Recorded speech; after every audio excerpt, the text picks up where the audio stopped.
একটা সময় মানুষ বলতো যে এনসিপির জনপ্রিয়তা চলে যাচ্ছে, লোক হয় না, এটা হয় না, ওইটা হয় না। দেখেন এত হামলা টামলার পরে লাস্ট যেই প্রোগ্রামটা কিছুক্ষণ আগে হলো, সম্ভবত ৪৫ মিনিটও হয়নি, সেখানে কিন্তু ব্যাপক মানে মহাসমারোহে। সেটি হচ্ছে যে আমরা গত কয়েকদিন ধরে দেখতেছি, গত ২-৩ দিন ধরে দেখতেছি যে আপনাদের যে জুলাই পদযাত্রা, এর আগে আপনিও গিয়েছিলেন, তো হবিগঞ্জ, সিলেট, মৌলভীবাজার, এখন সিলেট থেকে সম্ভবত তারা ফিরছে। আজকে সন্ধ্যায় অনুষ্ঠান ছিল, নাহিদ কথা বলেছে, সেখানে দেখলাম। এই পদযাত্রার কি মনে হচ্ছে, মানে আমরা যেটা দেখলাম কয়েকদিন ধরে বিএনপি ও এনসিপির মধ্যে কি, যেটা আমি শুরুতে বললাম যে দূরত্ব বেড়েছে এবং হামলার ঘটনা হচ্ছে, সেই জায়গাটায় কি বিরোধ কি একদম তুঙ্গে আসলো, প্রকাশ্যে চলে আসলো? এইটা তো এর আগে ছিল না, কিন্তু এই গতকাল, আজকে, তার আগের দিন যেটা দেখলাম আমরা, এইটা কেন হইলো, কেন হচ্ছে? ধন্যবাদ আপনাকে। আমার সহরোচক এবং যারা টিভির পর্দায় দেখছেন তাদেরকে শুভেচ্ছা জানাচ্ছি। দেখুন, দুঃখজনকভাবে আমরা হবিগঞ্জের পরে আজকে আমরা দেখলাম যে আমাদের সিলেটে সার্জিসের গাড়ি বহরে ২ দফায় হচ্ছে যে গাড়ি ভাঙচুর করা, গাড়ির আমাদের বহরের উপরে হামলা করা বিএনপি থেকে প্রকাশ্যে, এবং মানে মনে হচ্ছে যে বের করে মানে খুন করবে এরকম একটা বুনো উল্লাসের মতো করে তারা সেখানে ছিল, এবং আশেপাশে পুলিশরাও ছিল। তো এরকম কায়দায় আমরা শেষ দেখেছি আওয়ামী লীগের সময়। তারা আমরা দেখতাম যে বিএনপির গাড়ি বহরে হামলা করতো, বেগম খালেদা জিয়া কোথাও যেতে নিলে তাকে আটকে দিত, যেতে দিত না। তো এরকম কাজ কিন্তু আমরা তখন ছোটবেলায় বা আরেকটু বড় হওয়ার পর আমরা দেখে এসেছি। তো সেটাও যে আমাদের সাথে ঘটছে এবং অভ্যুত্থান পরবর্তী সময়ে বিএনপি থেকেই হচ্ছে, এটা আমরা মানে খুব একটা অবাকও হচ্ছে না। কারণ কি জানেন? কারণ মানে তাদের আতে ঘা লেগে গেছে। মানে আবার সেই বালুর ট্রাকও আমরা দেখলাম। হ্যাঁ, এটা তো আসলে খুবই মজাদার ব্যাপার যে যেই দল ১৭ বছর ধরে বালুসহ একটা ট্রাক সরাতে পারেনি, তারা এখন যে স্ট্র্যাটেজি নিয়ে আমাদের আটকানোর চেষ্টা করছে, সেটা আবার আমরা কয়েক ঘন্টাতে আবার সরিয়ে ফেলেছি। তো দ্যাটস দ্য ডিফারেন্স, মানে এনসিপি এবং বিএনপির মধ্যে এটা একটা বড় ডিফারেন্স, যে তারা সর্বক্ষমতা দিয়ে এত বড় সাংগঠনিক ভিত্তি থাকার পরও তাদের দেশনেত্রী বেগম খালেদা জিয়ার বাসভবনের সামনে থেকে একটা ট্রাক সরাতে পারেনি, এবং আমাদেরকে যে জায়গা থেকে তারা আটকাচ্ছে কারণ এই কারণে যে তারা দেখতে পাচ্ছে যে এই তরুণ রাজনৈতিক দল সারা দেশব্যাপী মানুষের দুয়ারে দুয়ারে যাচ্ছে। কি উদ্দেশ্যে যাচ্ছে?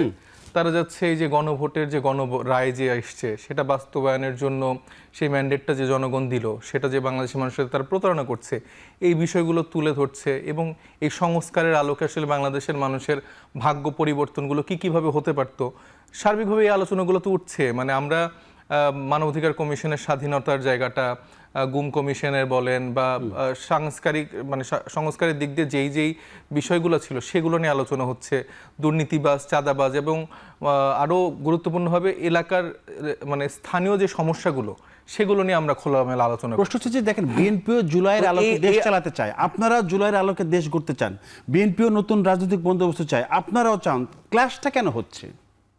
দুইটা তো পার্থক্য। একজন খালি মুখে বলতে চায়, কোনোটা তো বাস্তবায়ন হচ্ছে না। তাদের হাতেই তো ক্ষমতা, তারা এই গণভোটে গণরায় তো বাস্তবায়ন করলো না, তারা তো উড়িয়ে দিল। এটা তো এখন তো আর নতুন করে আলাপ আলোচনা করার কিছু নেই। সালাউদ্দিন আহমেদ বিশেষজ্ঞ, তো তিনি তো এগুলো তোকে খুব একটা কেয়ারও করে না। এই 2/3 মেজরিটিতে বারবার তারা এটাকে পাশ কাটিয়ে দিচ্ছে, এবং সারা দেশে আবার নতুন করে চাঁদাবাজি থেকে শুরু করে প্রত্যেকটা ঘটনাই তো ঘটছে। মানে ধরেন এটা আমি কিছুই আজকে বলবো না, কিন্তু এখানে যারা দর্শকরা দেখছেন তারা তো প্রতিনিয়ত সেই সমস্যাগুলোর মধ্যে দিয়ে যাচ্ছে। তাদের যাপিত জীবনে এখনো তো সেই চাঁদাবাজি বা মানে যারা দোকানদার, তাদের প্রতিনিয়ত কোনো না কোনো অ্যামাউন্ট টাকা দিতে হচ্ছে। কাদের দিতে হচ্ছে? এখন তো আর আওয়ামী লীগ নেই, বা এখন তো আর অন্য কোনো রাজনীতি দল নেই, এখন সরকারি দল হিসেবে তারা সেই জায়গাগুলো জায়গা বদল করে নিয়েছে, হাত বদল করে নিয়েছে।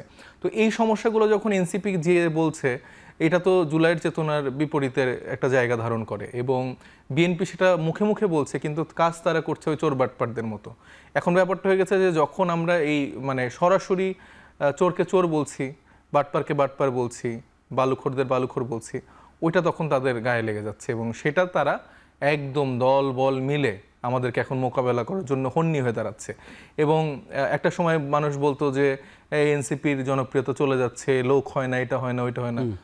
দেখেন এত হামলা টামলার পরে লাস্ট যেই প্রোগ্রামটা কিছুক্ষণ আগে হলো, সম্ভবত ৪৫ মিনিটও হয়নি, সেখানে কিন্তু ব্যাপক মানে মহাসমারোহে আমরা লাইভ করেছিলাম, আমরা দেখেছি। এত মানুষ তাহলে কই থেকে আসছে? মানে আপনি একটু আগে বললেন যে এইটাও বলতো যে জামাত নাকি লোক পাঠায়, তো জামাত তো এখন আমাদের এইসব বিষয়ে ইস্যু অ্যাড্রেসও করতেছে না। তো এখন অর্গানিক্যালি এনসিপির একটা বড় ক্রাউড মাস অডিয়েন্স গ্রো করছে, কারণ মানুষ আসলে দেখে যে আমাদের প্রত্যেকটা রাজনৈতিক দলই কি কি কমিটমেন্ট করলো ইলেকশনের আগে। তারা ধরেন সরকারি দলেও যেতে পারে, বিরোধী দলেও যেতে পারে। সরকারি দলের একরকম ফাংশনাল জায়গা, বিরোধী দলের একরকম ফাংশনাল জায়গা। তারা দেখছে যে বিরোধী দল হিসেবে জামাত আসলে কোনো রকম মানে ফাংশন করছে না, জনগণের প্রতিনিধিত্ব তারা করছে না, তাদের নিজস্ব বিভিন্ন কাজে তারা ব্যস্ত, এইটা ফ্রিজ চাচ্ছে, এসি চাচ্ছে, আর নানা রকম ঘটনার মধ্য দিয়ে তাদের এখন সময় ক্ষেপণ হচ্ছে। আর সরকারি দল তো পুরাপুরি ধরেন যে নিজেদের মানে পেট উদরপূর্তি করতে আসলে ব্যস্ত। তো সেই জায়গায় দেখছি যে এনসিপির জায়গা থেকে সংসদে যতটুকু প্রতিনিধিত্ব আছে সেখানে তারা চেষ্টা করছে জনগণের জন্য কথা বলার জন্য, রাজপথে যতটুকু সুযোগ আছে সেখানে বলছে, টকশোতে যতটুকু সুযোগ আছে ততটুকু বলছে। তো সব মিলিয়ে আসলে বাংলাদেশের জনগণের আস্থার জায়গা থেকে এনসিপিকে তারা মনে করছে যে বাংলাদেশের সামনের দিনে হয়তোবা তাদের ভাগ্য পরিবর্তনের যে চিন্তাটা তারা করে আসছে, যেটা আসলে কোনো রাজনৈতিক দল পূরণ করতে পারেনি। ইভেন এনসিপির যেই কমিটমেন্টের জায়গাটা যতটুকু দেখানোর কথা ছিল সেটা আমি মনে করি এনসিপিও পারেনি। তবে কিছু একটা আশা হয়তোবা আমরা এখনো মানুষের মনে দেখাতে পারছি। জি।